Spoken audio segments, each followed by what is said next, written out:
Le traité de Pesachim nous raconte une histoire qui a l'air véritablement incompréhensible. Il y avait un jour un roi et une reine, où le traité ne dit pas qui ils étaient. Pourtant, dans un autre traité du Talmud, dans Masechet Kritout, on nous dit qu'il s'appelait Yanaï. Et un jour, le roi Yanaï et sa femme sont assis à table. Et le roi Yanaï dit à sa femme, « Dis-moi, Shlom Tzion, chère épouse, quelle viande est-elle meilleure? La viande de chevreau, de bouc, ou la viande de mouton ?» Alors le roi dit, « Moi je pense que la viande de chevreau est vachement meilleure et beaucoup mieux, un meilleur goût que la viande de mouton. » Madame Shlom Tzion dit, « Pas du tout. La viande de mouton est beaucoup mieux à manger, un meilleur goût que la viande de chevreau. » Et là, ils en vont une discussion où ils vont manger ce soir. À savoir, on mange chinois ou on mange japonais. On mange du sushi ou on mange du shawarma. Et là, l'homme et la femme, le roi et la reine, se disent, pas de problème. Nous allons appeler un spécialiste de viande pour nous dire quelle est la meilleure viande. Et qui c'est qu'ils appellent? Ni plus ni moins que le Kohen Gadol. Et ils demandent au Kohen Gadol qui s'appelait Issachar Ish Barkoi, cher Kohen Gadol, est-ce que tu pourrais nous dire véritablement quelle viande est meilleure? La viande de chevreau ou la viande de mouton? Et le Kohen Gadol, en regardant le roi, il fait un geste de la main en disant « Mais de quoi tu parles, le roi? T'as aucune idée. Regarde les sacrifices journaliers. Le Créateur du ciel, tous les matins, il amène un agneau le matin et un agneau l'après-midi. Si la viande de chevreau était meilleure, alors c'est sûr qu'il aurait pris des chevreaux en sacrifice le matin et le soir. Du fait qu'il a choisi d'amener des agneaux, ça veut dire que la viande d'agneau est meilleure. » Le roi Yanaï, qui n'était pas un roi très gentil, même un roi un petit peu barbare, comme on va peut-être l'expliquer par la suite, va être très fâché contre Issachar Ish Barkoi, et il va lui dire, c'est de cette façon que tu parles au roi, c'est de cette façon que tu dénigres le roi, la main qui a dénigré le roi va être coupée. Et il va ordonner qu'on lui coupe la main droite. Le Kohen Gadol Issachar Ish Barkoi voulait pas qu'on lui coupe la main droite, il va voir le bourreau, et tu sais, je te donne un petit bakshish, s'il te plaît, à la place de me couper la main droite, coupe-moi la main gauche. Et le bourreau accepte que on coupe la main gauche à la place de couper la main droite.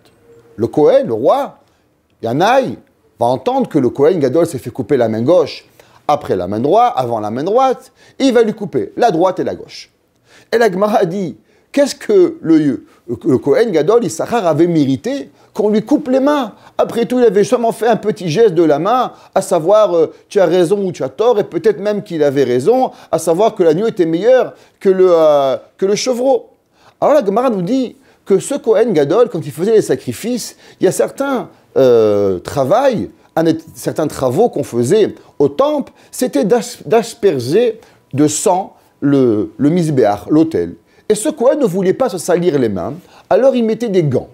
Et la Torah nous dit qu'il est interdit de servir dans le Beth Amikdash un service divin avec quelque chose qui sépare le corps du service. Comme une personne qui va au mikvé, par exemple. L'eau doit être en entière connexion avec la personne. Je ne peux pas rentrer dans un mikvé avec mes habits. Il y a un tennis qu'on appelle chatzitza.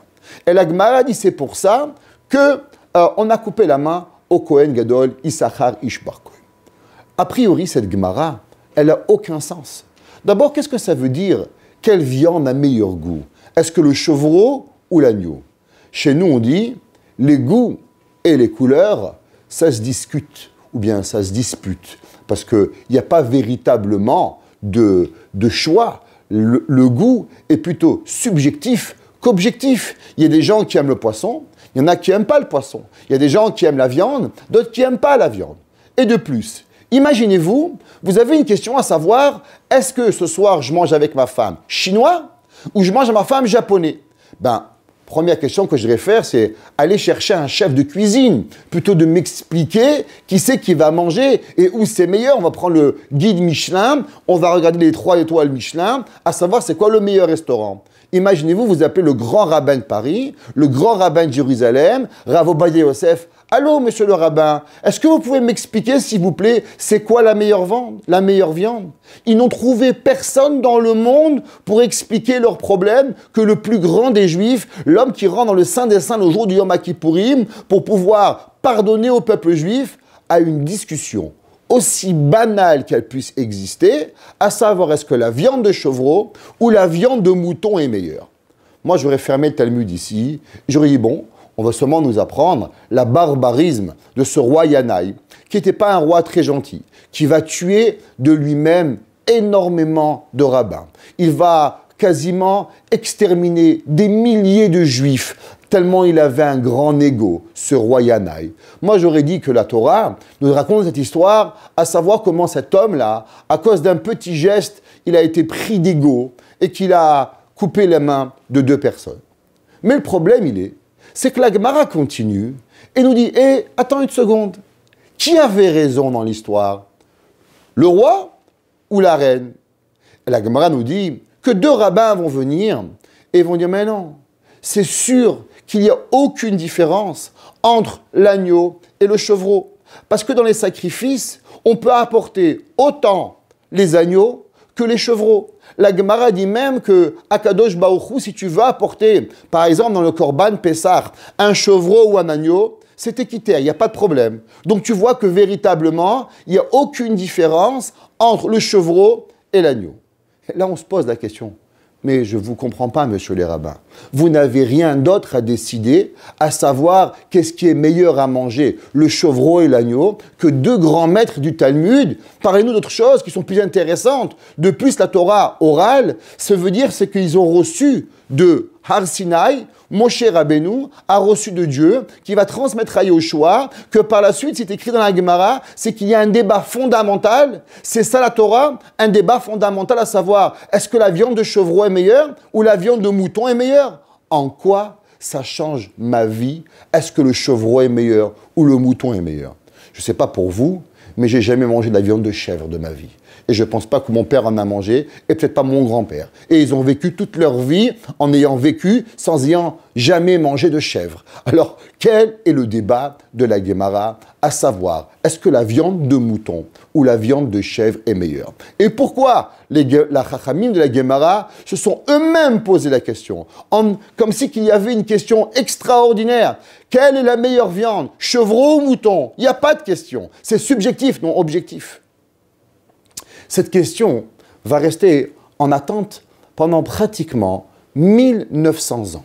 On se situe à l'époque de Yanaï Améler, en l'an à peu près 170 avant l'ère BC. Ça veut dire qu'on est avant la destruction du temple, 100 ans. On sait que le temple a été détruit en l'an 70 ou 68, c'est une discussion. Et Yanaï Améler était roi 100 ans avant le premier calendrier que nous connaissons de notre histoire. En l'an 1700 et quelques, il y avait un de nos grands maîtres qui s'appelait le Chosé de Lublin. Le Chosé de Lublin a été l'élève du Maguide de Mézérich. Le Maguide de Mézérich a été l'élève, lui, du Baal Shem Tov. Nous connaissons tous le fondateur de la Chassidoute, Rabbi Israël Baal Shem Tov. Au moment où il a quitté ce monde, il a laissé les règnes à la Chassidoute à son élève, le Maguide de Mézérich. Le Maguide de Mézérich, principalement, c'est lui qui va donner la Chassidoute à travers le monde, va faire ce que le Baal Shem Tov a créé, va la faire connaître de ville en ville. Un de ses plus grands élèves s'appelait le Chosé de Lublin. Le Chosé de Lublin s'appelait Rabbeinu Yaakov. Il a écrit un livre qui s'appelle Emet le Yaakov. Dans son livre, il dit « J'ai écouté de mon maître que la question qu'il y avait entre le roi, Yanaï, et sa femme Shlom Tzion, à savoir est-ce que le mouton ou la chèvre ont un meilleur goût, c'est une question fondamentale dans le peuple juif, mais je ne me rappelle pas exactement c'est quoi la définition de cette discussion. Ça veut dire que 1800 ans plus tard, un maître, le Chosé de Lublin, a entendu du Maguide de Mézérich que cette question, elle est une question fondamentale dans le peuple juif. Le Khatam Sofer, Rabbi Moshe Sofer, aussi, en l'an 1840, 100 ans plus tard, il va débattre le même débat en demandant la question, mais quelle est la question du roi Yanaï et de la reine Shlom Tzion? Pourquoi se bagarre-t-il? Est-ce que la viande d'agneau et la viande de chevreau est meilleure? Et là, laissez-moi vous expliquer ce que le Tzemach Tzedek, Rabbi Menachem Mendel de Lubavitch, pas l'ancien Rabbi de Lubavitch qui est décédé il y a 25 ans, mais le troisième maître de Lubavitch. Le premier était le Baal HaTanya, après nous avions Rav Dov Ber, et le troisième s'appelait le Tzemach Tzedek. Lui, il dit peut-être que laissez-moi vous expliquer ce que le Talmud nous raconte et ce que le Maggid de Mezerich a voulu dire. Dans la vie, nous avons deux genres de personnes. Nous avons des gens qui sont très calmes et d'autres, véritablement, qui sont un peu différents. Yitzhak Avinu et Rivka ont un débat fondamental. Yitzhak Avinu aime Esav. Rivka aime Yaakov. Que représente Yitzhak et que représente Rivka? Pourquoi Yitzhak aime Esav? Pourquoi Rivka aime Yaakov? Dans le monde des âmes, vous savez que nous avons tous une âme, il y a ce qu'on appelle des matrices d'âme, où les âmes vont descendre sur terre pour pouvoir ce qu'on appelle faire une yerida, les tsorechalia, une descente pour pouvoir arriver à une montée. Dans les matrices d'âme, il y a deux places. Il y a ce qu'on appelle le Olam Hatikun, le monde de la réparation. Des âmes qui reviennent ici sur terre pour pouvoir réparer quelque chose. À savoir comprendre, chacun d'entre nous, nous avons une mitzvah particulière. Pourquoi nous sommes venus? On sait que chaque juif qui descend est venu pour une mission très particulière. Et ce que moi je peux faire, aucun d'entre vous ne peut le faire. Et ce que vous faites, aucun d'entre nous ne peuvent le faire. Qui ne connaît pas ce que le grand maître Rabbi Elimelech de Lizinsk, un jour on lui a demandé, notre grand maître, aurais-tu aimé être Avraham Avinu? Et il a dit, mais si Elimelech devient Avraham, alors Avraham doit devenir Elimelech, parce que le monde a besoin de Avraham et a besoin de Elimelech. Donc si Avraham devient Elimelech et Elimelech devient Avraham, alors nous avons gagné quoi dans l'histoire? Alors vaut mieux que Avraham reste Avraham et que Elimelech reste Elimelech, parce que chacun de nous a une mission particulière à accomplir. Et ça, c'est ce qu'on appelle le Olam Hatikun. Mais il y a un monde qui est encore plus haut, qui s'appelle le Olam HaTohu. Le monde qu'on appelle des mélanges, qui n'a pas encore véritablement pris de forme avant d'y arriver. Il dit, le José de Lublin, tu sais c'est qui le roi et la reine? Est-ce que le chevreau est meilleur ou le mouton est meilleur? Ce sont Yitzhak et Rivka. Yitzhak dit, tu sais ce que c'est le meilleur homme sur terre? C'est ce qu'on appelle le chevreau. Rivka dit pas du tout. Tu sais ce que c'est le monde que Akadosh Baruch Hu il veut? C'est le monde des moutons. Qu'est-ce que ça veut dire le monde des chevreaux et le monde des moutons? Vous savez, les moutons sont des petits animaux très gentils. Ils vont écouter, ils vont suivre, ils vont avancer, sans véritablement de poser de questions, sans véritablement essayer de s'enfuir. À l'inverse, les chevreaux vont vivre dans les montagnes, ils vont sauter les montagnes, ils vont se sauver, ils vont courir, ils vont avancer. C'est ce qu'on va appeler dans un langage commun entre l'homme qui continue et qui vit la Torah depuis son enfance, ce qu'on appelle le tzaddik, qui va vivre sa vie d'une façon bien guidée, journalièrement. Il fait shachrit, mincha, marib, il a toujours 20 à l'école. Bonjour papa, merci papa. Au revoir papa, merci papa. Bonjour professeur, au revoir professeur. Il va avancer toute sa vie, sans jamais poser de questions, sans jamais véritablement d'avoir de doute dans la vie. Est-ce que je suis dans ma bonne place? Est-ce que j'ai fait ce qu'il faut? Non, je sais. J'avance de la façon que mes parents m'ont éduqué et j'avance. De l'autre côté, il y a d'autres enfants qui s'appellent le chevreau. Des enfants qu'on appelle des Baal Teshuva. Une différente façon de voir le peuple juif. Quelle différence il y a entre un Baal Teshuva et ce qu'on appelle un tzaddik? Le Baal Teshuva est extraordinaire. Il a une force en lui que personne ne peut même imaginer. Il peut sauter des montagnes. Il peut casser, il peut se sauver, il peut renverser la maison. Qui n'a pas chez soi un enfant qui est totalement différent de tous ses frères? Un homme peut avoir 13 enfants, 15 enfants, 14 vont suivre un certain chemin et un autre va suivre un chemin différent. Et là, Yitzhak et Rivka se posent la question, quel est le meilleur enfant à avoir dans la création? Quand Dieu a dit Naaseh Adam, je vais créer des humains sur terre, de quel humain nous parlons-nous? Parlons-nous des humains moutons, comme les moutons de Panure, ou bien parlons-nous des hommes qui sont des chevreaux, des Baal Teshuvah? Yitzhak, il dit, tu sais Rivka, un homme qui n'a pas la force d'aller à l'envers de ce qu'on lui apprend n'est pas véritablement un homme réfléchi, un homme, une personne qui a véritablement un pouvoir de pouvoir changer. C'est quoi le Baal Teshuvah? Le Baal Teshuvah, très souvent, c'est une personne qui a sa vie, il a sa maison, il a sa voiture, tout lui va bien. Et un jour, il se dit, pourquoi je suis venu dans ce monde? Et il commence à réfléchir, il commence à se poser des questions, et il va lâcher ses amis, son travail, parce qu'il travaille Shabbat, il va se recréer une vie totalement dans la vie de Akadosh Baruch Hu. Yitzhak, il dit, la seule et unique façon à un homme de véritablement servir Dieu avec amour, c'est seulement s'il a un caractère de chevreau. Ça veut dire que des fois, la vie nous amène quelque part et on doit aller à l'envers de ce que la vie m'a donné pour pouvoir retrouver véritablement la connaissance et l'amour de Akadosh Baruch Hu. Rivka dit non, tu sais, Yitzhak, ces gens-là sont très fougueux. C'est vrai qu'ils peuvent véritablement aller à l'arrière, mais ils peuvent aussi très souvent sortir du chemin de la Torah. Parce que très souvent, la Torah est comme une boîte. Et on doit certainement rester un petit peu entre quatre murs pour pouvoir aller à Tfila le matin, à Tfila le soir, garder le kashrut, garder Taharat HaMishpacha, faire ce que la Torah me demande. Mais si je fais un peu ce que je veux, je saute les montagnes, je saute les rivières, alors je suis plus capable véritablement de rester dans le cadre de la Torah. Il est préférable d'avoir un homme qui est chevreau. Yitzhak Avinu pense totalement à l'envers. Et à l'inverse, il dit la bracha, le judaïsme restera et ne pourra maintenir dans les millénaires d'exil seulement s'il est chevreau. Où avez-vous vu un peuple capable de rester pendant des millénaires sans terre et de pouvoir rester un peuple? Normalement, un Canadien qui va en Chine, devient chinois. Un Italien qui va aux États-Unis, au bout de quelques générations, on ne se rappelle même plus qu'il était italien.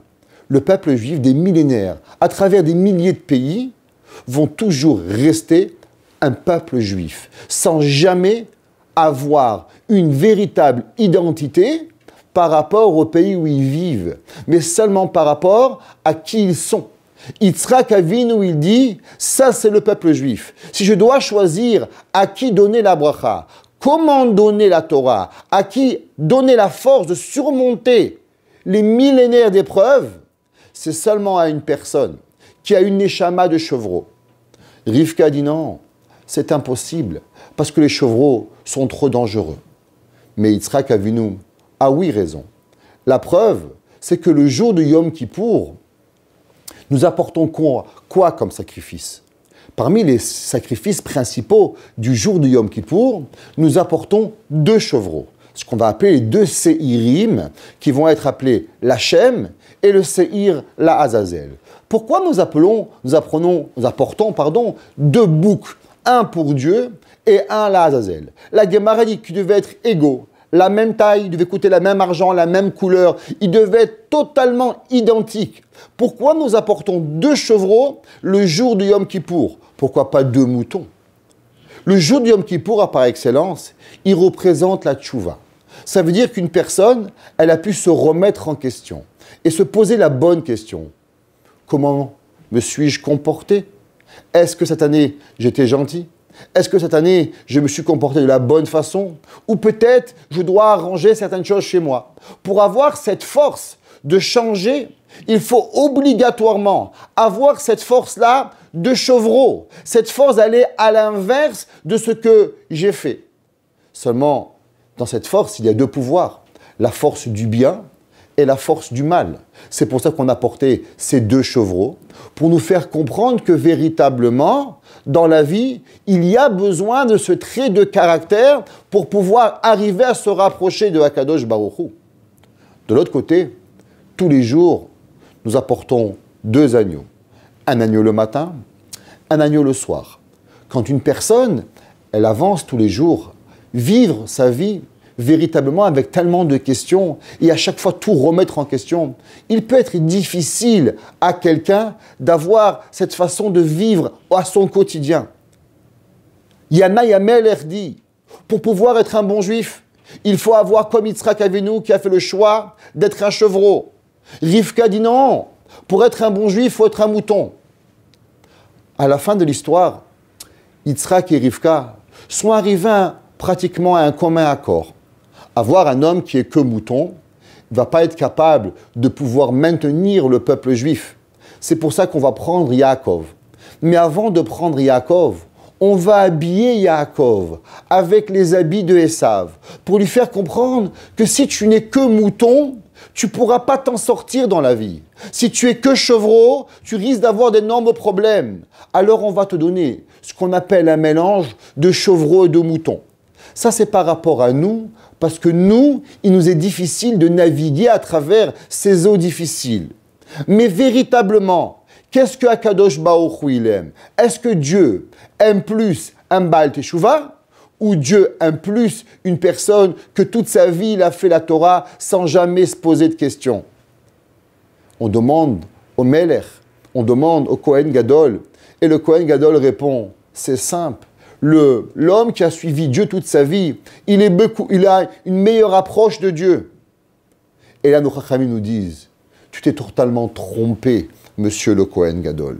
Akadosh Baruch Hu n'a pas d'amour plus à une personne qui est mouton ou une personne qui est chevreau. Akadosh Baruch Hu aime chacun de nous avec son trait de caractère. Très souvent, nous avons nous aussi ces 2 genres d'enfants.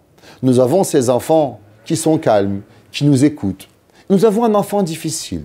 Et on pense que cet enfant-là, on ne peut plus le gérer, il nous est difficile, on ne sait plus quoi faire avec lui.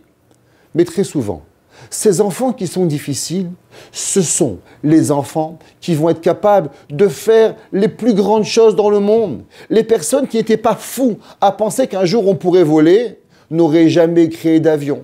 Les gens qui n'ont pas pensé qu'un jour, on pourrait prendre un appareil et parler à l'autre bout du monde, ils n'auraient jamais pris un téléphone. Pour pouvoir être capable de créer et d'avancer, de construire, être un mouton, ça ne marche pas toujours. Être un chevreau, ça ne marche pas toujours. Akadosh Baruch Hu, il dit, Yitzhak et Rivka, Imraya'a, Gedayaya'a. Le chevreau, c'est bon, ou le mouton, c'est bon. Parce que véritablement, on doit être en conjoncture avec les 2. Chacun de nous a des traits de caractère extraordinaires. Le roi, le Melech, le Kohen Gadol, Issachar Ish Barkai, pourquoi avait-il pensé que véritablement la personne qui est obligatoirement une personne bonne à chaque moment de sa vie, elle est meilleure qu'une personne qui a des questions? Chachamim nous disent, pourquoi le Kohen Gadol refusait de faire le sacrifice en utilisant ses mains? On sait que quand un homme a une difficulté, si vous voulez l'aider véritablement, vous avez besoin de lui faire ressentir que vous êtes avec lui dans sa difficulté. Un homme, il vient vous raconter, un homme, une femme, un ami, un parent, un frère, un sœur, il vous parle de sa difficulté. Si lui dit, ah oui, t'as raison, ouais, c'est bon, merci, au revoir. Vous venez de le tuer. Pourquoi? Parce qu'il a senti qu'il a donné, qu'il a parlé, qu'il s'est ouvert et que l'autre n'a rien ressenti de ce que vous lui avez donné. À l'inverse, quand un homme, une personne vient vous voir, ah oui, ça me fait de la peine, je compatis avec toi, je suis capable, je ressens véritablement ta souffrance. Moshe Rabbeinu, il était au palais. Il a compris s'il voulait sauver le peuple juif, il devait descendre et vivre véritablement ce que le peuple juif vivait. Le Kohen Gadol Ish Barkai, il n'arrivait pas à comprendre ce que ça s'appelle une question, qu'un homme pouvait fauter. Tous les jours, un homme venait, tu sais, monsieur le rabbin, j'ai oublié Shabbat, quel sacrifice je veux apporter. Quand on lui parlait de ses problèmes, il ne voulait pas que les problèmes deviennent les siens. Il mettait un gant. Un gant représente être séparé de la personne. Il ne voulait pas que ses problèmes le touchent. La Torah dit, ah, ça veut dire que tu ne comprends rien au peuple juif. Être un juif, être un leader du peuple juif, c'est ressentir profondément ce que chacun de nous ressent. Quand un homme vient te voir, quand un élève vient te voir, quand un enfant vient te voir, quand quelqu'un vient te voir, ressens la difficulté avec lui, salis-toi les mains, comprends ce que tu veux. En touchant le sang de son corban, c'est que tu as compris profondément qu'il a regretté d'avoir transgressé Shabbat. Il a regretté d'avoir mangé pas cachère. Tu veux faire partie de lui. Tu penses que les moutons sont bons. Ça veut dire que tu refuses que personne va venir te toucher. Personne va être capable de rentrer dans ton monde. Alors tu n'es pas capable d'être le leader du peuple juif. Parce que pour être leader du peuple juif, il faut véritablement ressentir. Être un parent, c'est quoi? Être un parent, c'est pareil. Savoir et donner des ordres en pensant tu vas faire et tu vas faire et tu vas faire et c'est comme ci et c'est comme ça, c'est prendre soi-même et s'imposer sur ses enfants. La Torah nous dit, c'est pas ça la façon de faire. Très souvent, on a un enfant qui nous écoute. C'est un mouton. De l'autre côté, on a un enfant qui est chevreau. Un enfant avec quoi, véritablement, je vais rentrer. Je vais me casser la tête. Savoir comment lui expliquer. Pourquoi? Qu'est-ce qu'il a? Qu'est-ce qu'il ressent? Vivre avec lui à chaque moment de sa vie. C'est quoi un Baal Teshuva? Un Baal Teshuva, c'est une personne qui a un certain vécu. Et moi, je suis dans l'obligation de rentrer, de le comprendre pour pouvoir l'aider. Rentrer en connexion avec lui à travers le temps. La Torah nous dit, et Akadosh Baruch Hu, il choisit quoi? Et Dieu, il aime quoi? Est-ce qu'il préfère les moutons ou Dieu préfère les chevreaux? Et la Torah nous dit, Akadosh Baruch Hu n'a pas de différence. Le monde est créé de moutons, le monde est créé de chevreaux. Akadosh Baruch Hu, il a donné deux mondes. Il vous donne deux enfants, il nous donne deux élèves, il nous donne deux comportements. Véritablement, à l'intérieur de nous, à certains moments de notre vie, nous sommes des moutons. Et il est bien de suivre exactement ce que la halakha nous dit.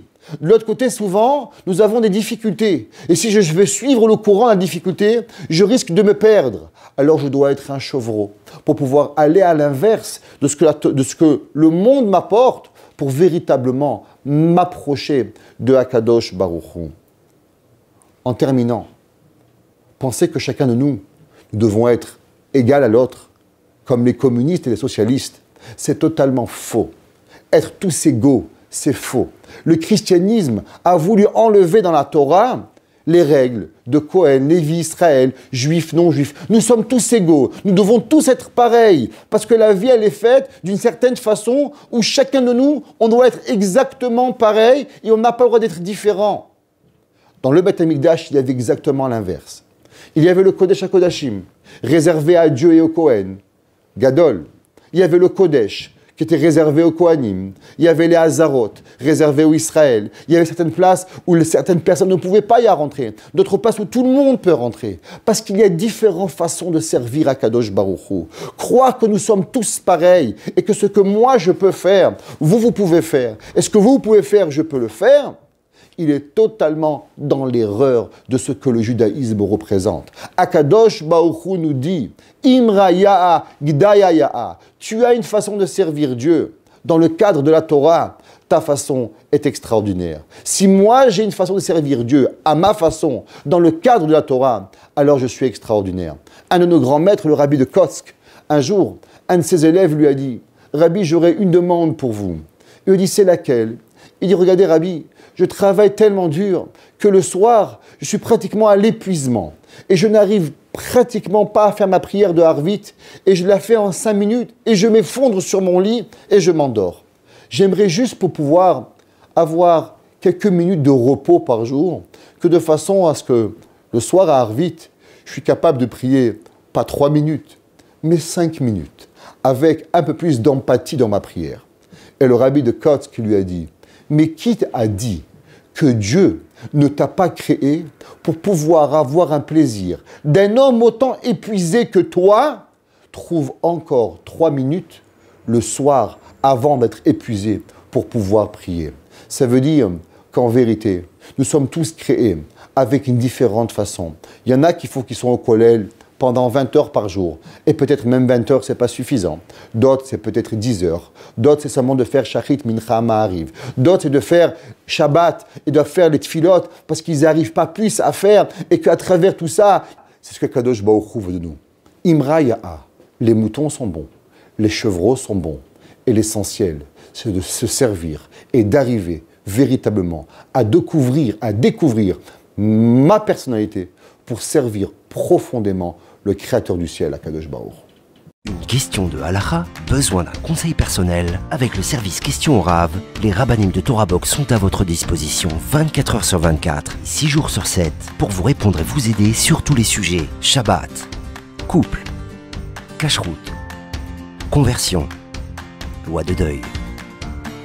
Question au Rav, c'est 13 000 questions reçues chaque année et répondues par écrit sur le site Torah Box et par téléphone, un appel reçu toutes les 4 minutes. Question au Rav, un service